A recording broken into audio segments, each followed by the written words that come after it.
ചിത്രങ്ങൾ വീണ്ടും സഹനവർണ്ണങ്ങളാൽ എഴുതണം നമ്മൾ. വർഷം കൊണ്ടും വസന്തം കൊണ്ടും വർഷം കൊണ്ടും വസന്തം കൊണ്ടും വേനലിൽ പാപം കഴുകുന്നു കാലം.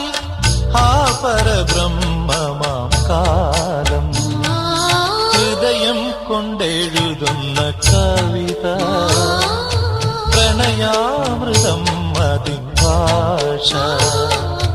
അർത്ഥം അനർത്ഥമാ കാണാതിരുന്ന അക്ഷരത്തെറ്റ് വരുത്താതി